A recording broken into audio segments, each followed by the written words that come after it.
আসসালামু আলাইকুম। আজ থেকে বেশ কয়েক মাস আগে আমরা যখন আমাদের খামারে ক্লাসিক কিং কোয়েল নিয়ে এসেছিলাম তখন থেকে আমাদের একটা প্ল্যান ছিল এই কিং কোয়েলের পাখির ডিম থেকে আমরা বাচ্চা উৎপাদন করব। আমরা জানি এই ক্লাসিক কিং কোয়েল পাখিগুলি নিজে নিজে ডিম পারে এবং নিজে নিজে সেই ডিমগুলিতে তা দিয়ে বাচ্চা ফোটায় এবং সেটা দেখতেও অসাধারণ লাগে। তো আমরা এই প্ল্যানটা আগে থেকেই করে রেখেছিলাম। যখন আমরা এই ডিমগুলিকে প্রথম আমাদের খামারে এনেছিলাম তারপর থেকে এই ডিম থেকে আমরা বাচ্চা ফুটিয়েছি এবং আলহামদুলিল্লাহ আমাদের খামারে এখন 100-এর উপরে কিং কোয়েল আছে, যেটা আমাদের জন্য আসলেই একটা আনন্দের বিষয়। আমরা যেহেতু এখন আমাদের খামারে পর্যাপ্ত পরিমাণে ক্লাসিক কিং কোয়েলের ডিম এবং বাচ্চা উৎপাদন করছি, তাই আমরা চিন্তা করেছি এই ক্লাসিক কিং কোয়েলগুলিকে আমরা আলাদা একটা খাঁচা তৈরি করে দেব এবং ওই খাঁচার মধ্যে ওরা নিজেরাই ডিম পারবে এবং নিজেরাই বাচ্চা ফোটাবে। যদিও এখন ওরা আলাদা একটা খাঁচার মধ্যেই ডিম পারে, কিন্তু ওই ডিমগুলিকে আমাদেরকে সংগ্রহ করতে হয় এবং সংগ্রহ করে আমাদের ইনকিউবেটর মেশিনের ভিতরে দিয়েই বাচ্চা ফোটাইতে হয়। ওরা ডিম পেরে ওই ডিমে ওরা তা দিয়ে ওটা থেকে বাচ্চা ফুটবে, এটার প্রসেসটা মূলত একটু কঠিন।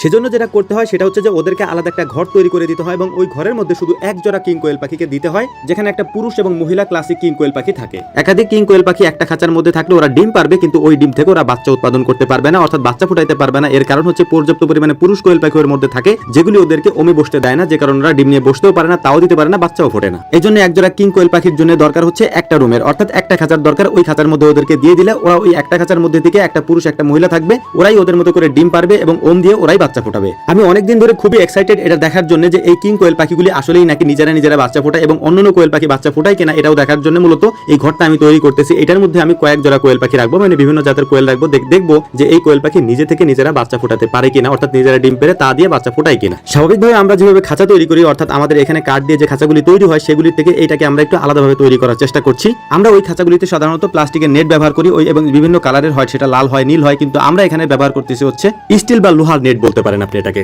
এই নেটগুলি ব্যবহার করার কারণ হচ্ছে এটা দিয়ে ভেতরের পরিবেশটা খুব সুন্দরভাবে দেখা যায়। যদি আমরা ওই লাল নেট বা প্লাস্টিকের নেটগুলি ব্যবহার করি তাতে হয় কি, বাহির থেকে ভেতরের পরিবেশটা অর্থাৎ ওদেরকে যেভাবে আমরা রাখি সেটা ভালোভাবে দেখা যায় না। যদি আমরা প্লাস্টিকের নেটগুলি দিই, ওই প্লাস্টিকের নেটগুলি একটু মোটা থাকে, আবরণটা একটু মোটা থাকে, যে কারণে ওইটা দিয়ে দেখা যায় না। আমরা এই কারণেই মূলত এই নেটটা ব্যবহার করার চেষ্টা করছি ইনশাআল্লাহ। আমরা এখানে যেহেতু 3টা খাঁচা তৈরি করেছি, অর্থাৎ 3টা শেড বানিয়েছি, এই 3টা শেডের মধ্যে আমরা উপরের শেডগুলির মধ্যে হয়তো ফাইটার মুরগির কয়েকটা বাচ্চা রাখতে পারি এবং মাঝের শেড যেটা আছে সেখানে আমাদের যে কাঙ্ক্ষিত কিং ক্লাসিক কোয়েলগুলি আছে এইগুলিকে আমরা রাখবো, মানে 2টা বাচ্চা রাখবো এখানে। এর পাশে নিচে আমরা হচ্ছে যে দেশি বা জাপানি যে কোয়েলটা আছে আমরা সেটা রাখার চেষ্টা করব। এই 3টাই আমরা দেখবো, মানে বিশেষ করে 2টা আমরা দেখবো যে এই আমাদের যে জাপানি কোয়েলগুলি আছে ওদেরকে আলাদা বসাই দিলে ওরা ডিম পারে কিনা এবং বাচ্চা ফোটায় কিনা। এর পাশাপাশি কিং ক্লাসিক কোয়েল যেগুলি আছে এগুলোতে ডিম পারে, যেটা আমরা অনেক ভিডিওতে অনেক জায়গায় দেখেছি। আমরা নিজেরা দেখার চেষ্টা করবো যে এটা আসলে হয় কিনা। যদি এটা হয় তাহলে এটা দেখতে অসাধারণ লাগবে, আমরা সেটারই দেখার চেষ্টা করবো। এর পাশাপাশি আমাদের কাছে এখন পর্যাপ্ত পরিমাণে ক্লাসিক কিং কোয়েলের ডিমও আছে আলহামদুলিল্লাহ, এবং এর পাশাপাশি বাচ্চাও আছে। কিং ক্লাসিক কোয়েলের মানে বয়স্ক যেগুলো আছে সেগুলোও আছে। যেহেতু আমাদের কাছে পর্যাপ্ত পরিমাণে এখন ক্লাসিক কিং কোয়েলের ডিম পাওয়া যায়, তারপর বাচ্চা পাওয়া যায় এবং প্রাপ্তবয়স্ক পাখিও পাওয়া যায়, এই কারণেই মূলত আমরা এখন এই এক্সপেরিমেন্টটা করার চেষ্টা করছি। তো আমাদের জন্য দোয়া করবেন এবং আমরা আপনাদেরকে দেখানোর চেষ্টা করব যখন ওই বাচ্চাগুলি আমরা এখানে দেই বা প্রাপ্তবয়স্ক পাখিগুলিকে এখানে আমরা দেই, সেটা আমরা আপনাদেরকে দেখানোর চেষ্টা